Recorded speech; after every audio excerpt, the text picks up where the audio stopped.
أبدأ بسم الله مستعينا راض به مدبرا معينا، والحمد لله كما هدانا إلى سبيل الحق واجتبانا. أبدأ بسم الله مستعينا راض به مدبرا معينا، والحمد لله كما هدانا إلى سبيل الحق واجتبانا. أحمده سبحانه وأشكره، ومن مساوي عملي أستغفره، وأستعينه على نيل الرضا، وأستمد لطفه فيما قضى. وبعد إني باليقين أشهد شهادة الإخلاص أن لا يعبد بالحق مألوه سوى الرحمن، من جل عن عيب وعن نقصان. وأن خير خلقه محمدا من جاءنا بالبينات والهدى، رسوله إلى جميع الخلق بالنور والهدى ودين الحق. صلى عليه ربنا ومجدا، والآل والصحب دواما سرمدا. وبعد هذا النظم في الوصول لمن أراد منهج الرسول، سألني إياه من لابد لي من امتثال سؤله الممتثل، فقلت مع عجزي ومع إشفاقي معتمدا على القدير الباقي. مقدمة: تعرف العبد لما خلق له، وبأول ما فرض الله تعالى عليه، وبما أخذ الله عليه به الميثاق في ظهر أبيه آدم، وبما هو صائر إليه. اعلم بأن الله جل وعلا لم يترك الخلق سدى وهملا، بل خلق الخلق ليعبدوه وبالإلهية يفردوه. أخرج فيما قد مضى من ظهر آدم ذريته كالذر، وأخذ العهد عليه منا لرب معبد بحق غيره.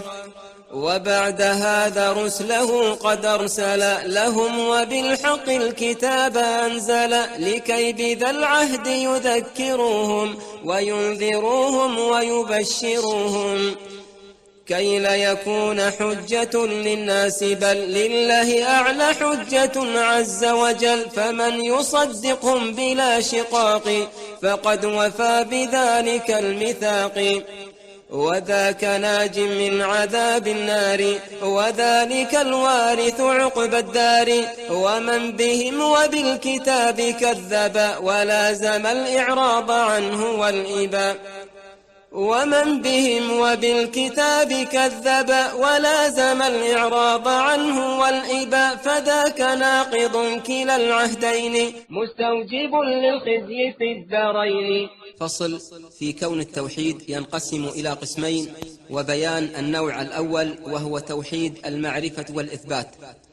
أول واجب على العبيد معرفة الرحمن بالتوحيد، إذ هو من كل الأوامر أعظم، وهو نوعان أيا من يفهم. إثبات ذات الرب جل وعلا، أسمائه الحسنى صفاته العلى، وأنه الرب الجليل الأكبر الخالق البارئ والمصور، باري البرايا منشئ الخلائق، مبدعهم بلا مثال سابق، الأول المبدي بلا ابتداء، والآخر الباقي بلا انتهاء، الأحد الفرد القدير الأزلي، الصمد البر المهيمن العلي، علو قهر وعلو الشان، جل عن الأضداد والأعوان. كذا له العلو والفوقية على عباده بلا كيفية، ومع ذا مطلع إليهم بعلمه مهيمن عليهم.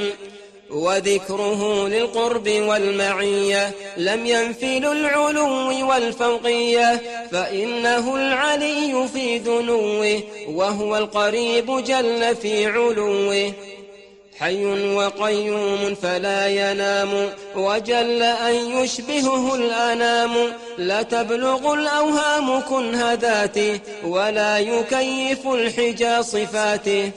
بق فلا يفنى ولا يبيد ولا يكون غير ما يريد منفرد بالخلق والإرادة وحاكم جل بما أراده فمن يشأ وفقه بفضله ومن يشأ أضله بعدله فمنهم الشقي والسعيد وذا مقرب وذا طريد لحكمة بالغة قضاها يستوجب الحمد على اقتضاها وهو الذي يرى دبيب الذر في الظلمات فوق صم الصخر وسامع للجهر والإخفات بسمعه الواسع للأصوات وعلمه بما بدا وما خفي أحاط علما بالجلي والخفي وهو الغني بذاته سبحانه جل ثناؤه تعالى شانه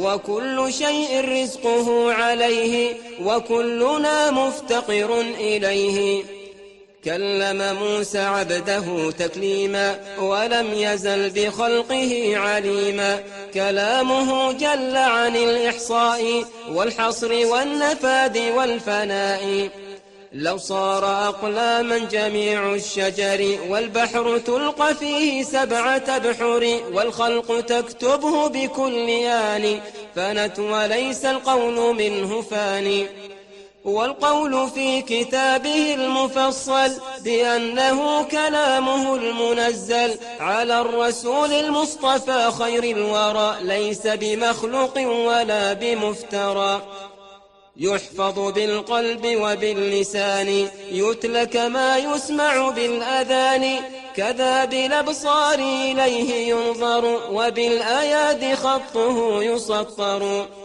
وكل ذي مخلوقة حقيقة دون كلام بارئ الخليقة جلت صفات ربنا الرحمن عن وصفها بالخلق والحدثان فالصوت والألحان صوت القارئ لكنما المتلو قول الباري مقاله لا يقبل التبديل كلا ولا أصدق منه قيلا وقد روى الثقات عن خير الملأ بأنه عز وجل وعلا في ثلث الليل الأخير ينزل يقول هل من تائب فيقبل في ثلث الليل الأخير ينزل يقول هل من تائب فيقبل هل من مسيء طالب للمغفرة يجد كريما قبلا للمعذرة يمن بالخيرات والفضائل ويستر العيب ويعطي السائل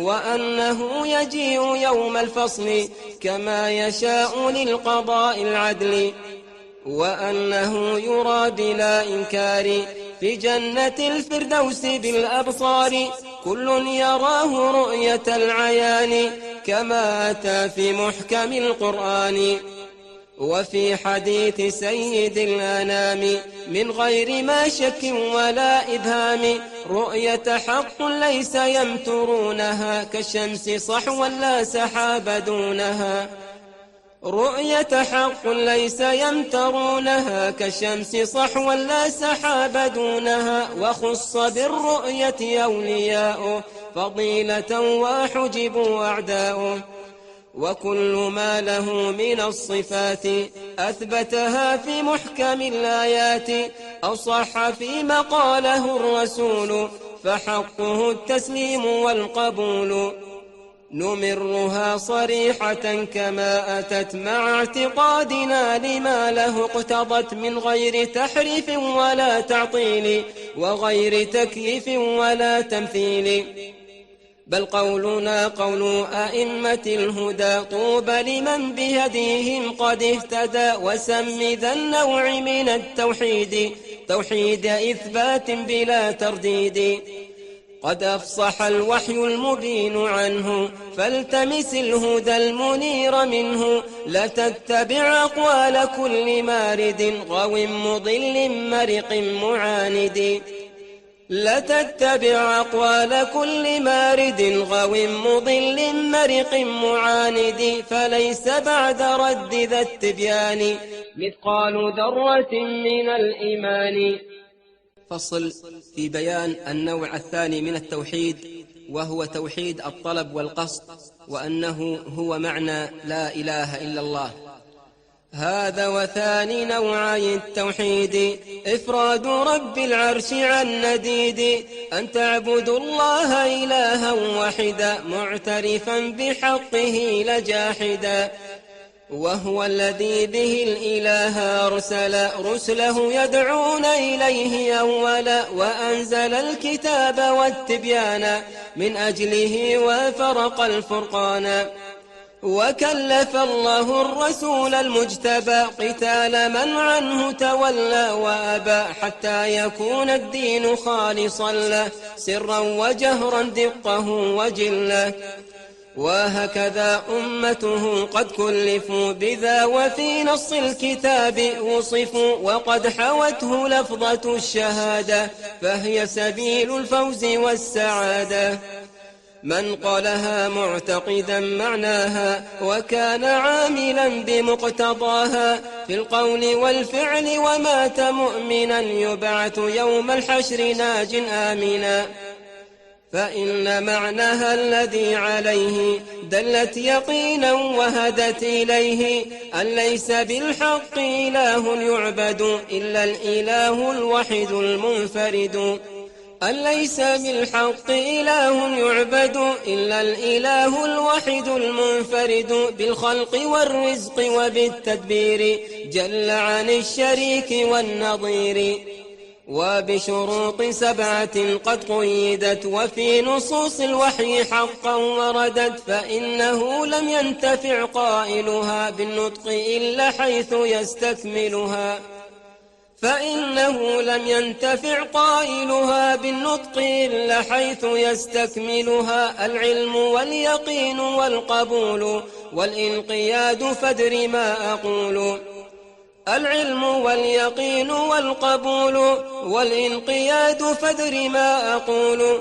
والصدق والإخلاص والمحبة وفقك الله لما أحبه. فصل في تعريف العبادة وذكر بعض أنواعها، وأن من صرف منها شيئا لغير الله فقد أشرك. ثم العبادة هي اسم جامع لكل ما يرضي الإله السميع، وفي الحديث مخها الدعاء، خوف توكل كذا الرجاء، ورغبة ورهبة خشوع، وخشية إنابة خضوع، والاستعاذة والاستعانة كذا استغاثة به سبحانه، والذبح والنذر وغير ذلك، فافهم هديت أوضح المسالك، وصرف بعضها لغير الله شرك وذاك أقبح المناهي. فصل في بيان ضد التوحيد وهو الشرك، وأنه ينقسم إلى أصغر وأكبر، وبيان كل منهما. والشرك نوعان، فشرك أكبر به خلود النار إذ لا يغفر، وهو اتخاذ العبد غير الله ندا به مسويا مضاهي. والشرك نوعان، فشرك أكبر به خلود النار إذ لا يغفر، وهو اتخاذ العبد غير الله ندا به مسويا مضاهي، يقصده عند نزول الضر لجلب خير أو لدفع الشر، أو عند أي غرض لا يقدر عليه إلا الملك المقتدر، مع جعله لذلك المدعو أو المعظم أو المرجو في الغيب سلطانا به يطلع على ضمير من إليه يفزع. والثاني شرك أصغر وهو الرياء، فسره به ختام الأنبياء، ومنه إقسام بغير الباري كما أتى في محكم الأخبار. فصل في بيان أمور يفعلها العامة، منها ما هو شرك ومنها ما هو قريب منه، وبيان حكم الرقى والتمائم. ومن يثق بودعة أو ناب أو حلقة أو أعين الذئاب أو خيط أو عظم من النسور أو وتر أو تربة القبور، لأي أمر كائن تعلقه وكله الله إلى ما علقه. لأي أمر كائن تعلقه وكله الله إلى ما علقه. ثم الرقى من حمة أو عين فإن تكن من خالص الوحيين فذاك من هدي النبي وشرعته وذاك لا اختلاف في سنيته. أما الرقى المجهولة المعاني فذاك وسواس من الشيطان. وفيه قد جاء الحديث أنه شرك بلا مرية فاحذرنه. إذ كل من يقوله لا يدري لعله يكون محض الكفر أو هو من سحر اليهود مقتبس على العوام لبسوه فالتبس. فحذرا ثم حذار منه لتعرف الحق وتنأ عنه.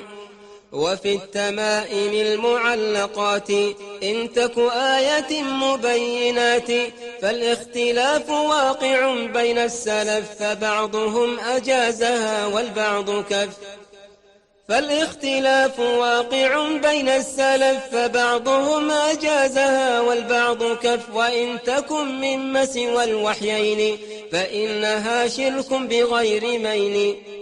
وإن تكن مما سوى الوحيين فإنها شرك بغير مين. بل إنها قسيمة الأزلام بالبعد عن سيما أولي الإسلام. فصل. من الشرك فعل من يتبرك بحجر أو شجر أو بقعة أو قبر أو نحوها يتخذ ذلك المكان عيدا. وبيان أن الزيارة تنقسم إلى سنية وبدعية وشركية. هذا ومن أعمال أهل الشرك من غير ما تردد أو شك ما يقصد الجهال من تعظيم ما لم يأذن الله بأن يعظم. كمن يلذ ببقعة أو حجر أو قبر ميت أو ببعض الشجر متخذا لذلك المكان عيدا كفعل عابد الأوثان. ثم الزيارة على أقسام ثلاثة يا أمة الإسلام. فإن والزائر فيما أضمره في نفسه تذكرة بالآخرة. ثم الدعاء له وللأموات بالعفو والصفح عن الزلات. ولم يكن شد الرحال نحوها ولم يقل هجرا كقول السفهاء. فتلك سنة أتت صريحة في السنن المثبتة الصحيحة. أو قصد الدعاء والتوسل بهم إلى الرحمن جل وعلا. أو قصد الدعاء والتوسل بهم إلى الرحمن جل وعلا. فبدعة محدثة ضلالة بعيدة عن هدي ذي الرسالة. وإن دعا المقبور نفسه فقد أشرك بالله العظيم وجحد. لن يقبل الله تعالى منه صرفا ولا عدلا فيعفو عنه. لن يقبل الله تعالى منه صرفا ولا عدلا فيعفو عنه. إذ كل ذنب موشك الغفران إلا اتخاذ الند للرحمن. فصل. في بيان ما وقع فيه العامة اليوم مما يفعلون عند القبور من الشرك الصريح والغلو المفرط في الأموات. ومن على القبر سراجا أو قدا أو ابتنى على الضريح مسجدا فإنه مجدد جهارا لسنن اليهود والنصارى. كم حذر المختار عن ذا ولعن فاعله كما روى أهل السنن. بل نحروا في سوحها النحائر فعل أولي التسييب والبحائر. والتمسوا الحاجات من موتاهم واتخذوا إلههم هواهم. بل قد نهى عن ارتفاع القبر وأن يزاد فيه فوق الشبر. وكل قبر مشرف فقد أمر وأن يسوى هكذا صح الخبر. وكل قبر مشرف فقد أمر وأن يسوى هكذا صح الخبر. وحذر الأمة عن إطرائه فغرهم إبليس باستجرائه.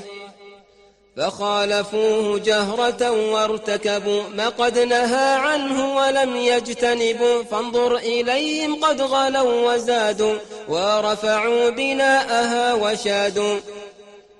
فانظر إليهم قد غلوا وزادوا ورفعوا بناءها وشادوا. بالشيد والأجر والأحجار لسيما في هذه الأعصار. وللقناديل عليها أوقدوا وكم لواء فوقها قد عقدوا. ونصبوا الأعلام والرايات وافتتنوا بالأعظم الرفات. قد صادهم إبليس في فخاخه بل بعضهم قد صار من أفراخه. يدعو إلى عبادة الأوثان بالمال والنفس وباللسان. فليت شعر من أباح ذلك وأورط الأمة في المهالك.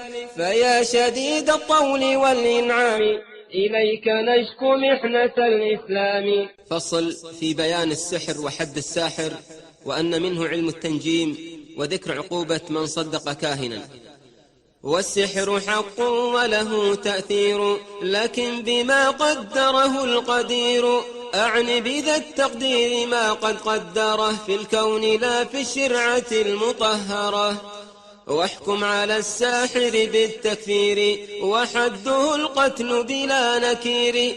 كما أتى في السنة المصرحة مما رواه الترمذي وصححه عن جندب. وهكذا في أثر أمر بقتلهم روي عن عمر. وصح عن حفصة عند مالك ما فيه أقوى مرشد للسالك. هذا ومن أنواعه وشعبه علم النجوم فادر هذا وانتبه. وحله بالوحي نصا يشرع إما بسحر مثله فيمنع. وحله بالوحي نصا يشرع أما بسحر مثله فيمنع. ومن يصدق كاهنا فقد كفر بما أتى به الرسول المعتبر.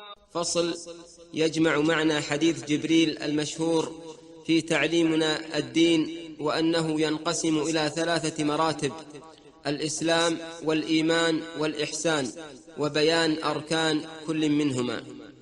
اعلم بأن الدين قول وعمل فاحفظه وافهم ما عليه ذا اشتمل. كفاك ما قد قاله الرسول إذ جاءه يسأله جبريل. على مراتب 3 فالصلاة جاءت على جميعه مشتمل. الإسلام والإيمان والإحسان والكل مبني على أركان.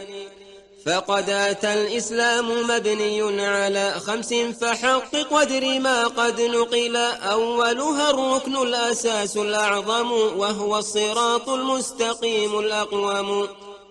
ركن الشهادتين فاثبت واعتصم بالعروة الوثقى التي لا تنفصم. وثانيا إقامة الصلاة وثالثا تأدية الزكاة. والرابع الصيام فاسمع واتبع. والخامس الحج على من يستطع فتلك 5 وللإيمان 6 أركان بلا نكران. إيماننا بالله ذي الجلال وما له من صفة الكمال. وبالملائكة الكرام البررة وكتبه المنزلة المطهرة. ورسله الهداة للأنام من غير تفريق ولا إهام. أولهم نوح بلا شك كما أن محمدا لهم قد ختما. و5 منهم أولو العزم الأولى في سورة الأحزاب والشورى تلا. وبالميعاد أيقن بلا تردد ولا ادعاء علم بوقت الموعد. لكننا نؤمن من غير امتراء بكل ما قد صح عن خير الورى من ذكر آيات تكون قبلها وهي علامة وأشرط لها. ويدخل الإيمان بالموت وما من بعده على العباد حتما. وأن كل مقعد مسؤول ما الرب ما الدين وما الرسول. وعند ذا يثبت المهيمن بثابت القول الذين آمنوا، ويوقن المرتاب عند ذلك بأنما مورده المهالك، وباللقاء والبعث والنشور وبقيامنا من القبور غرلا حفاة كجراد منتشر، يقول ذو الكفران ذا يوم عسير. ويجمع الخلق ليوم الفصل جميعهم علويهم والسفل، في موقف يحل فيه الخطب ويعظم الهول به والكرب، وأحضروا للعرض والحساب وانقطعت علائق الأنساب، وارتكمت سجائب الأهوال وانعجم البليغ في المقال، وعنت الوجوه للقيوم واقتص من ذي الظلم للمظلوم، وساوت الملوك للأجناد وجيء بالكتاب والأشهاد، وساوت الملوك للأجناد وجيء بالكتاب والأشهاد، وشهدت الأعضاء والجوارح وبدت السوءات والفضائح، وابتليت هنالك السرائر وانكشف المخفي في الضمائر،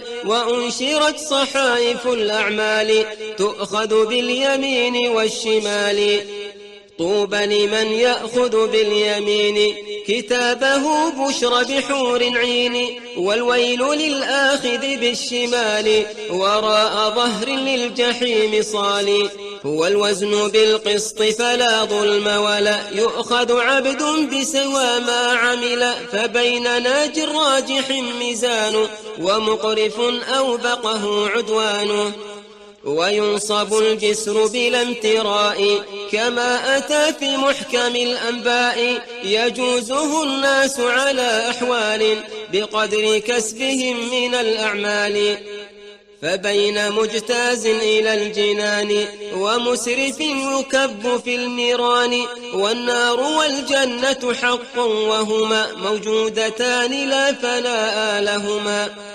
وحوض خير الخلق حق وبه يشرب في الأخرى جميع حزبه، كذا له لواء حمد ينشر وتحته الرسل جميعا تحشر، كذا له الشفاعة العظمى كما قد خصه الله بها تكرما، من بعد إذن الله لا كما يرى كل قبوري على الله افترى، يشفع أولا إلى الرحمن في فصل القضاء بين أهل الموقف، من بعد أن يطلبها الناس إلى كل أولي العزم الهداة الفضلاء، وثانيا يشفع في استفتاح دار النعيم لأولي الفلاح، هذا وهاتان الشفاعتان قد خصتا به بلا نكران، وثالثا يشفع في أقوام ماتوا على دين الهدى الإسلام،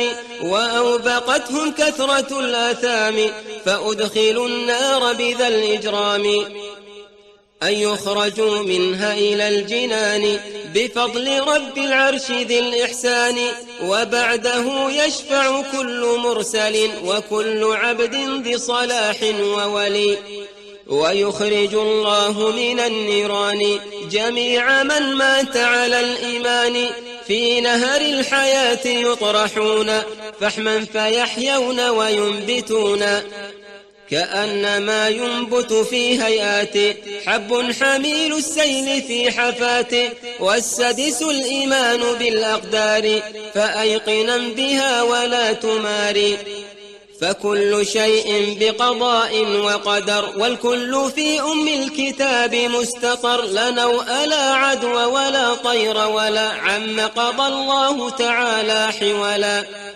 لا غول لا هامة لا ولا صفر كما بذا أخبر سيد البشر، وثالث مرتبة الإحسان وتلك أعلاها لدى الرحمن، وثالث مرتبة الإحسان وتلك أعلاها لدى الرحمن، وهو رسوخ القلب في العرفان حتى يكون الغيب كالعيان، فصل في كون الإيمان يزيد بالطاعة وينقص بالمعصية، وأن فاسق أهل الملة بذنب دون الشرك إلا إذا استحله، وأنه تحت المشيئة، وأن التوبة مقبولة ما لم يغرغر. إيماننا يزيد بالطاعات ونقصه يكون بالزلات، وأهله فيه على تفاضل، هل أنت كالأملك أو كالرسل؟ والفاسق الملي ذو العصيان لم ينفع عنه مطلق الإيمان، لكن بقدر الفسق والمعاصي إيمانه مازال في انتقاص. ولا نقول أنه في النار مخلد، بل أمره للباري تحت مشيئة الإله النافذة، إن شاء عفا عنه وإن شاء خدا. بقدر ذنبه وإلى الجنان يخرج إن مات على الإيمان، والعرض تيسير الحساب في النبا، ومن يناقش الحساب عذبا. ولا نكفر بالمعاصي مؤمنا إلا مع استحلاله لما جنى، وتقبل التوبة قبل الغرغرة كما أتى في الشرعة المطهرة. وتقبل التوبة قبل الغرغرة كما أتى في الشرعة المطهرة، أما متى تغلق عن طالبها فبطلوع الشمس من مغربها. فصل في معرفة نبينا محمد صلى الله عليه وسلم وتبليغه الرسالة وإكمال الله لنا به الدين، وأنه خاتم النبيين وسيد ولد آدم أجمعين، وأن من ادعى النبوة بعده فهو كاذب. نبينا محمد من هاشم إلى الذبيح دون شك ينتمي، أرسله الله إلينا مرشدا ورحمة للعالمين وهدى. مولده بمكة المطهرة، هجرته لطيبة المنورة، بعد 40 بدأ الوحي به، ثم دعا إلى سبيل ربه. 10 سنين أيها الناس اعبدوا ربا تعالى شأنه ووحدوا، وكان قبل ذاك في غار حراء يخلو بذكر ربه عن الورى. وبعد 50 من الأعوام مضت لعمر سيد الأنام، أسرى به الله إليه في الظلم، وفرض 5 عليه وحتم.